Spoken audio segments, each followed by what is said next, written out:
건강한 식생활 3원칙. 이것만 지키세요. 넘쳐나는 건강 정보.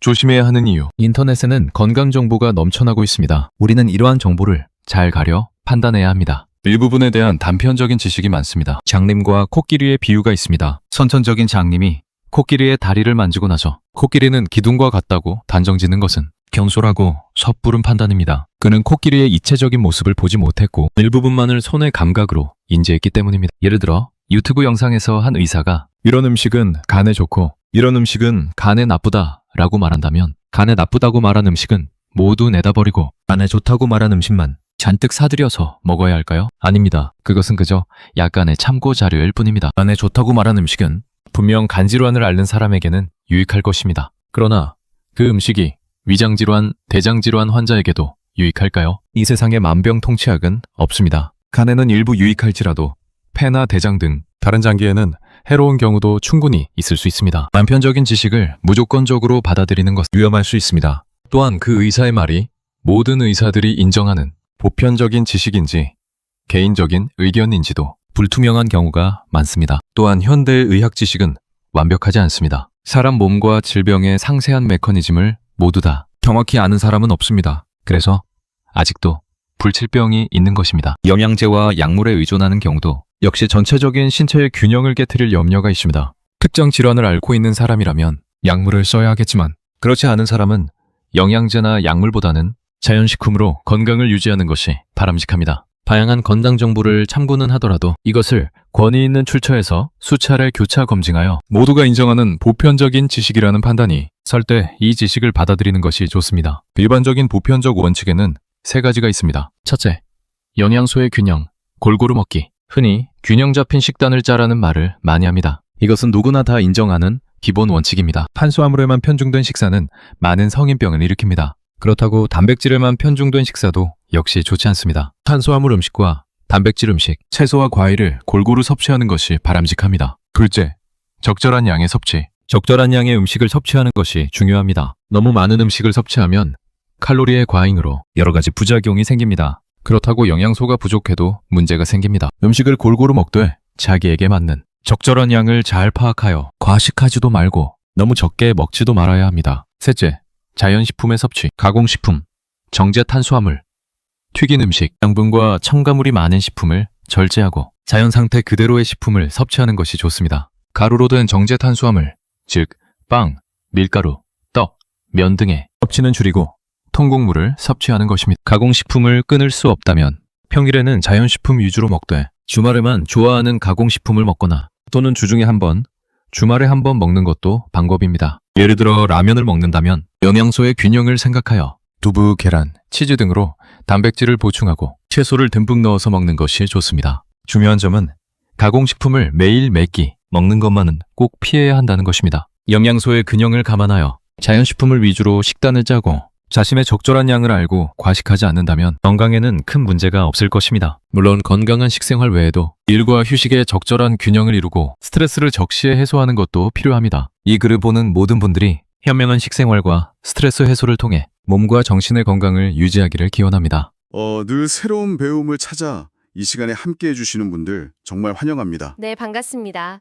매일 막 쏟아지는 정보들 속에서 소중한 시간을 아끼고 또 가장 핵심적인 지식만 쏙쏙 뽑아 전해드리는 심층 탐구 시간인데요. 네. 오늘 저희가 준비한 방대한 자료들을 찬찬히 뜯어보면서 파헤쳐볼 핵심 주제가 하나 있습니다.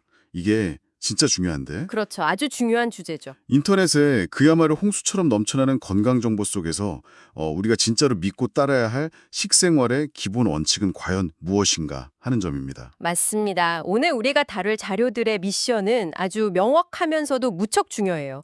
스마트폰을 딱 열 때마다 쏟아지는 그 파편화된 다이어트나 건강 정보들 있잖아요. 네네, 엄청 많죠. 그런 정보에 이리저리 휘둘리지 않는 방법을 찾는 겁니다. 단순히 지금 막 유행하는 식단을 쫓는 걸 넘어서 권위 있는 여러 출처를 통해 수차례 교차 검증된, 그래서 누구나 인정할 수밖에 없는 보편적인 진리를 찾아내는 게 오늘 저희의 목표입니다. 보편적인 진리. 지금 이 방송을 듣고 계신 분들께 제가 먼저 한번 여쭤보고 싶어요. 혹시 유튜브나 소셜미디어 보다가 네. 영상에서 막 이 음식은 독이니까 절대 먹지 마라 네. 이러거나 반대로 이것만 먹으면 기적처럼 병이 낫는다 이런 거 보고 충격받으신 적 없으신가요? 아마 다들 한 번쯤은 있으실 겁니다. 네, 그래서 냉장고를 막 싹 비워버리거나 네. 특정 식재료만 잔뜩 사서 쟁여둔 적 진짜 한 번쯤 있지 않으신가요? 저도 주변에서 그런 경우 정말 많이 봤습니다. 완벽한 정답을 찾으려다가 오히려 그 정보 과부하에 걸려서 피로감만 잔뜩 느끼셨던 그 답답한 마음을 오늘 저희가 다루는 자료들이 아주 논리적으로 해소해 줄 겁니다. 네, 사실 우리가 건강 정보를 소비하는 방식에 대해서 이 자료가 제시하는 아주 날카로운 통찰이 하나 있거든요. 어떤 건가요? 바로 이 현상이 널리 알려진 우화인 장님 코끼리 만지기와 정확히 일치한다는 겁니다. 아, 장님 코끼리 만지기요. 네, 우리가 특정 영양소나 유행하는 식단 하나에만 지나치게 집착하는 태도를 아주 정확하게 꼬집고 있는 거죠. 맞아요. 그 비유가 현대 영양학이 범하고 있는 그 환원주의적 접근을 완벽하게 설명해 주더라고요. 그 코끼리의 다리만 만져보고 코끼리는 기둥이다 이렇게 단정 짓는 거죠. 네, 맞아요. 코끼리는 기둥이다. 이렇게 단정 짓는 것처럼 말이죠. 우리는 비타민C라던가 키토제닉 식단이라던가 하는 이른바 그 코끼리의 코나 다리 같은 단편적인 부분에만 집착을 한 나머지 네. 우리 몸 전체가 어떻게 유기적으로 돌아가는지, 즉 그 대사 메커니즘이라는 전체적인 큰 그림을 완전히 놓치고 있다는 뜻이잖아요. 아주 정확한 지적입니다. 단일 영양소나 특정 식재료 하나만 딱 떼어놓고 그것이 전체 건강을 좌우할 거라고 재단하는 건 신체를 지나치게 단순화하는 오류거든요. 그렇죠. 몸이 그렇게 단순하지가 않은데 말이죠. 인간의 몸은 그 어떤 기계보다도 복잡하고 입체적인 유기체입니다. 소화, 흡수, 대사, 배출에 이르는 전 과정이 수많은 호르몬과 장기들의 상호작용으로 이루어지잖아요. 네네. 그런데 음식의 일부분만 보고 전체 건강을 재단하는 것은 정말 섣부른 판단일 수밖에 없죠. 이 지점에서 자료에 나오는 구체적인 예시가 하나 있는데 이게 요즘 소셜미디어 트렌드랑 아주 맞닿아 있어서 엄청 흥미롭더라고요. 아, 간 이야기 말씀하시는 거군요. 네, 맞아요. 특정 장기를 막 최적화하려는 유행 말이에요. 예를 들어서 어떤 의사가 나와서 이 음식은 간 해독에 최고이고 저 음식은 간에 치명적으로 나쁩니다. 라고 말했다고 한번 가정해보죠. 네, 흔히 볼 수 있는 영상들이죠. 그러면 우리는 그 간에 나쁘다고 하는 음식은 당장 내다 버리고 간에 좋다는 음식만 산더미처럼 사들여서 매일 먹어야 할까요? 전혀 그렇지 않죠. 오히려 그렇게 행동하는 것이 건강을 해치는 지름길이 될 수 있습니다. 지름길이요? 왜 그렇죠? 특정 성분이 간의 해독 요소를 일시적으로 활성화시킬 수는 있겠죠. 하지만 그 과정에서 생성된 대사산물이 신장에 과도한 배출 부담을 주거나 아, 신장으로 가는군요. 네, 체내 밸런스를 미세하게 바꿔서 장내 미생물의 생태계를 교란시킬 수 있다는 사실을 간과해서는 안 됩니다. 그러니까 간 하나만 보면 좋을지 몰라도 맞습니다. 위장, 대장, 신장 등 다른 장기에는 오히려 해롭게 작용하는 경우가 얼마든지 발생할 수 있다는 것이죠. 이 세상의 모든 장기를 동시에 100% 최적화하는 만병통치약은 절대 존재하지 않습니다. 와, 결국 하나의 장기 기능을 막 끌어올리는 것이 시스템 전체의 희생을 담보로 할 수도 있다는 뜻이군요. 게다가 자료에서 또 하나 짚고 넘어가는 팩트가 있잖아요. 네. 현대의학이 눈부시게 발전하긴 했지만 아직 인간의 몸과 그 질병의 복잡한 메커니즘을 100% 완벽하게 다 밝혀내지는 못했다는 점이요. 맞습니다. 인체의 신비는 아직 미지의 영역을 많이 품고 있고 그렇기에 여전히 불치병이나 난치병이 존재하죠. 그렇죠. 또한 우리가 미디어에서 접하는 특정 의사의 발언이 이게 의료계 전체가 만장일치로 인정하는 교차 검증된 보편적 지식인지 아니면 그냥 개인적인 의견일 수도 있다는 거죠. 네, 그저 개인의 제한된 임상 경험에 기반한 주관적인 가설인지 불투명할 때가 너무나도 많습니다.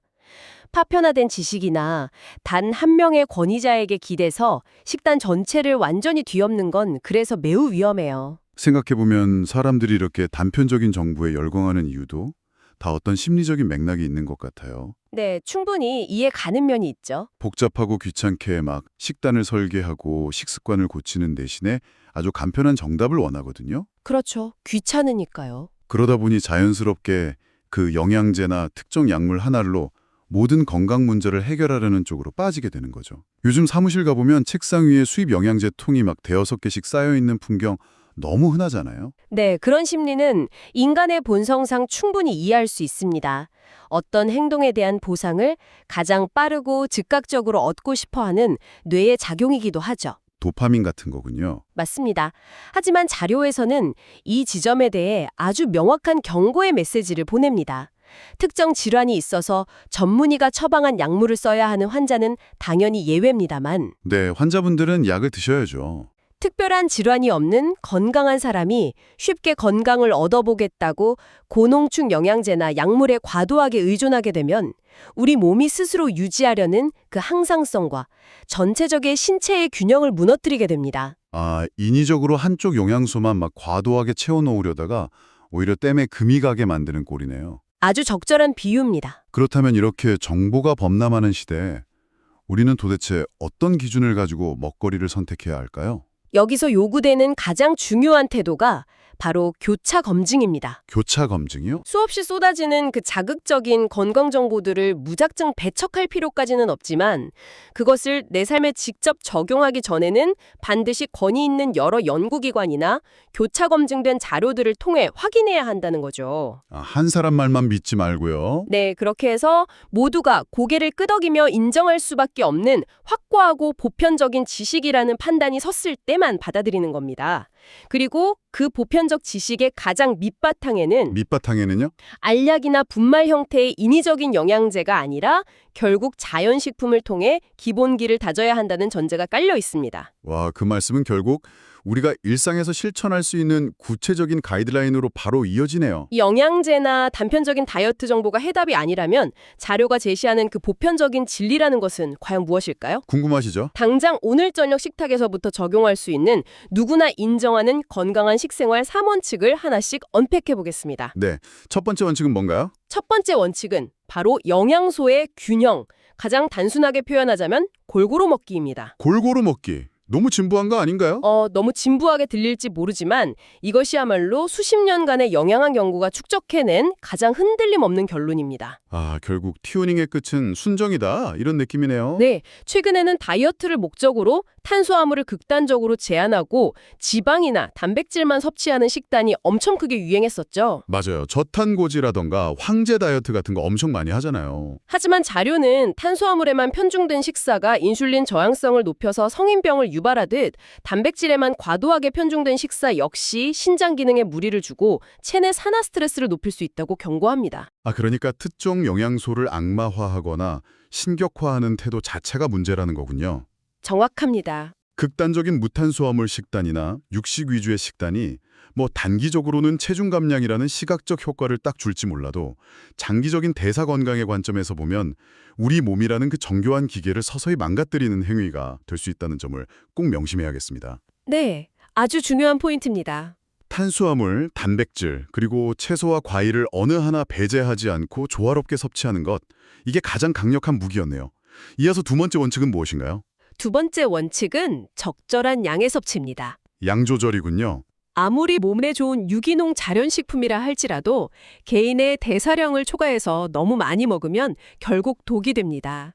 칼로리가 지속적으로 과잉 공급되면 우리 몸은 이를 지방으로 축적하고 각종 염증 반응을 일으키거든요. 좋은 것도 많이 먹으면 안 된다는 거죠.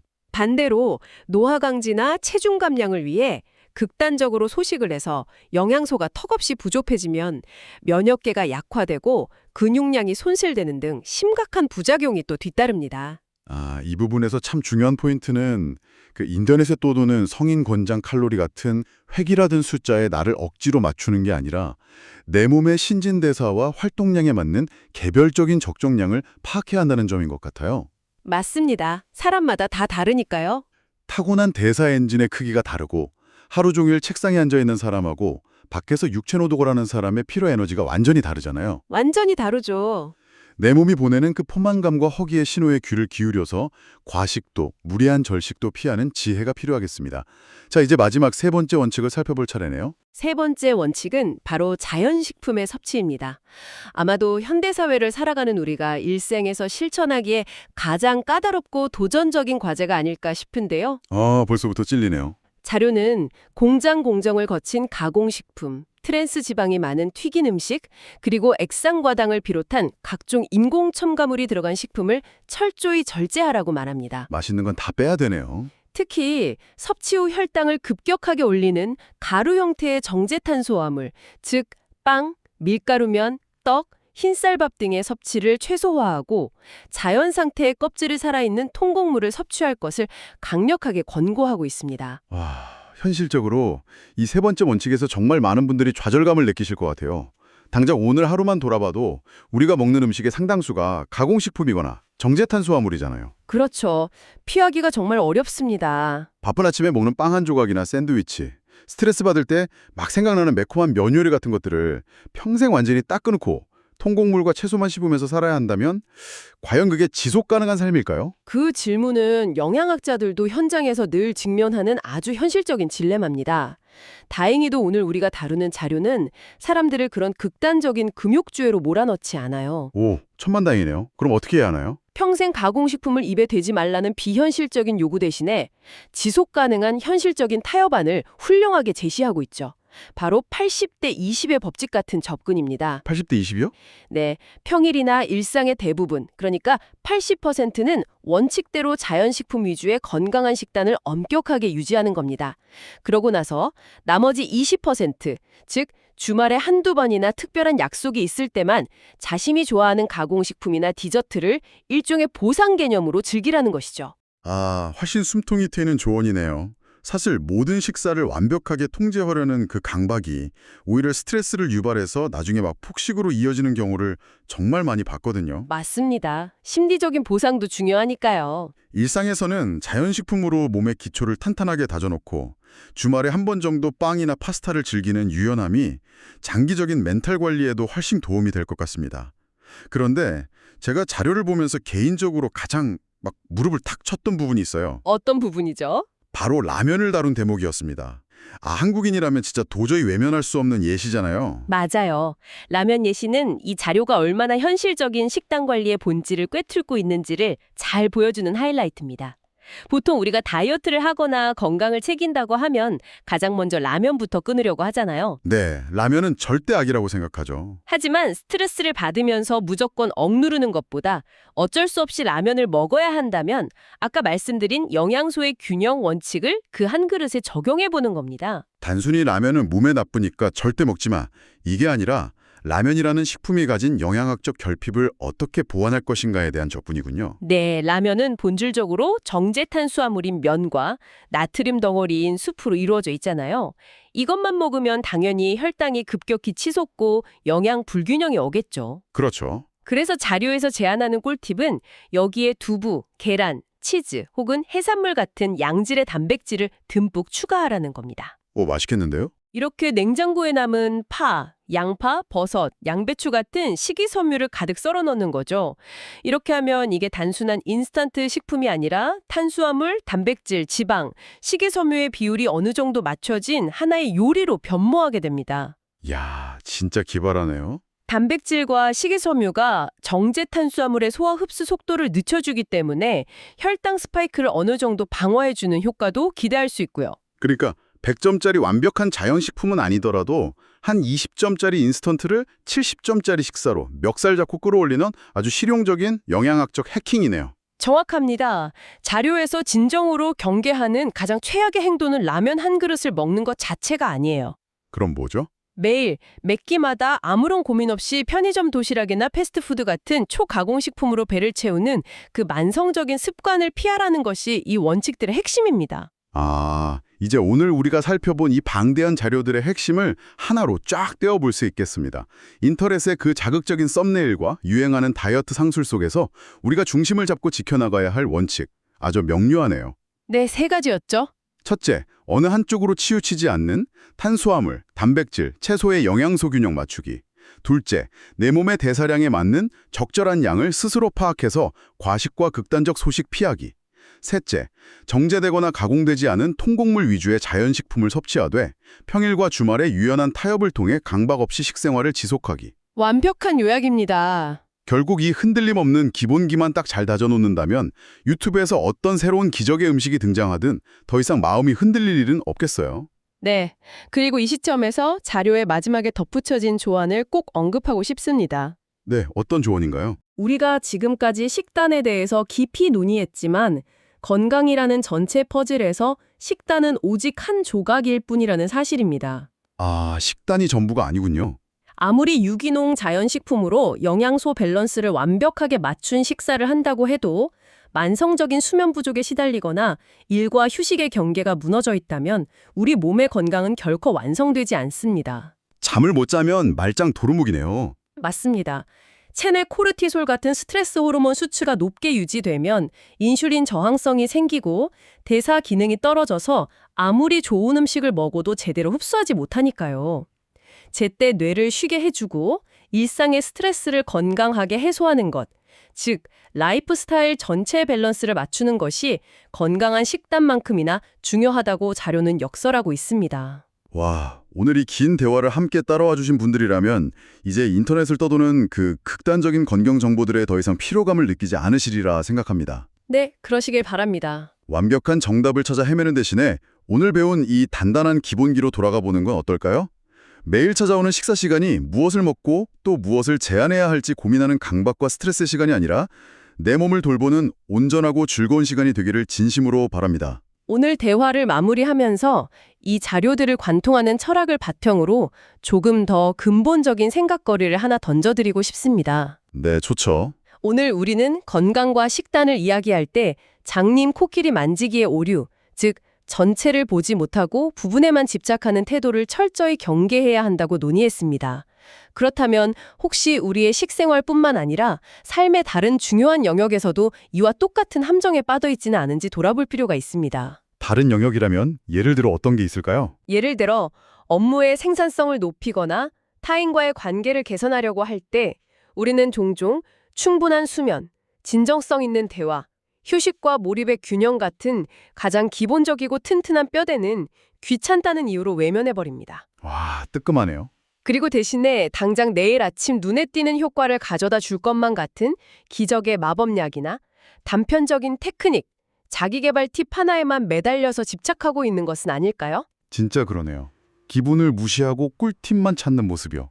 오늘 저녁 지금 듣고 계신 여러분의 식탁에 올라갈 음식들을 준비하시면서 식단의 균형을 맞추듯 내 삶이라는 거대한 유기체 속에서 전체적인 균형과 본질을 잊은 채 코끼리의 다리 하나만 붙잡고 매달려 있는 영역은 없는지 조용히 생각해 보시는 시간이 되었으면 좋겠습니다. 일상의 식탁에서 시작된 질문이 결국 우리 삶의 태도를 점검하는 아주 철학적인 질문으로 확장되었네요.